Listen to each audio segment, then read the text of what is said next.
रूही को कमरे के अंदर बंद हमेशा के लिए। वह चुपचाप कमरे से निकलकर उस सिंदूर तक पहुंचने की कोशिश करती है जो उसकी जिंदगी और पहचान दोनों से जुड़ा हुआ था। उसके कदम लड़खड़ा रहे थे, पर इरादा मजबूत था।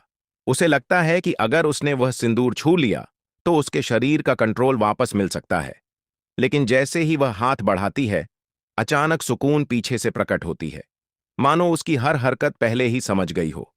सुकून की आंखें डरावनी तरह से चमकने लगती हैं और वह काले जादू का भयानक असर रूही पर छोड़ देती है। हवा अचानक भारी हो जाती है, दीवारें कांपती हैं और एक काली परछाई रूही को घेर लेती है। इससे पहले कि रूही कुछ समझ पाती, उसकी आत्मा उसके शरीर से बाहर खींचकर अलग कर ली जाती है। सुकून एक छोटी सी रहस्यमयी बोतल निकालती है और रूही की आत्मा उसमें कैद हो जाती है। अंदर जाते ही रूही चीख उठती है। बोतल के भीतर जगह बेहद कम थी और बाहर कोई ताके देख नहीं सकता था। रूही के फैन हो तो चैनल को सब्सक्राइब करें। सुकून बोतल को हाथ में घुमाती है और हंसते हुए कहती है, अब तुम कभी आजाद नहीं हो पाओगी। तुम्हारा शरीर अब मेरा है और तुम इस कांच की कगैद में हमेशा के लिए। रूही अंदर से तड़पती रहती है, जोर जोर से धक्का देती है, पर बोतल हिलने तक को तैयार नहीं थी। इसी दौरान हाल में नहार की आवाज सुनाई देती है। सुकून तुरंत बोतल को पीछे छुपाती है और अपने चेहरे पर मासूमियत का मुखौटा पहन लेती है। जैसे ही नहार कमरे में आता है, वह रूही को यानी सुकून के कब्जे वाला शरीर देखकर हैरान हो जाता है। तुम ठीक हो ना रूही? अभी तो तुम बहुत अजीब सी बातें कर रही थीं।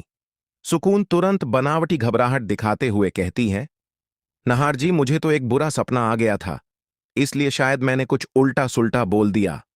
नहार का दिल यह बात मान नहीं पाता, पर वह एक गहरी सांस लेकर शांत रहने की कोशिश करता है। ठीक है, रूही पर ध्यान रखना। मुझे लगा था कि सुकून का असर अभी भी खत्म नहीं हुआ।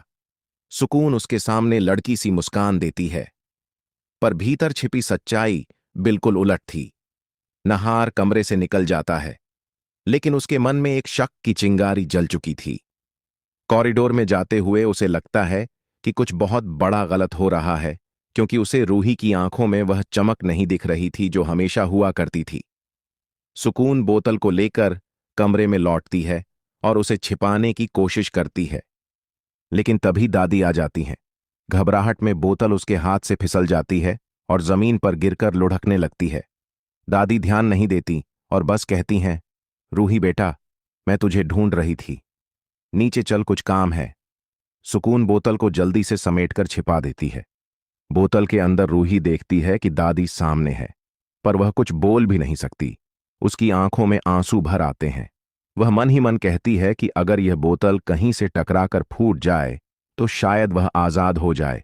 वह पूरी ताकत लगाकर बोतल को हिलाने की कोशिश करती है। बोतल थोड़ी सी घूमती है, फिर तेजी से लुढ़क कर किसी स्टूल से टकराती है, पर टूटती नहीं। रूही के फैन हो तो चैनल को सब्सक्राइब करें।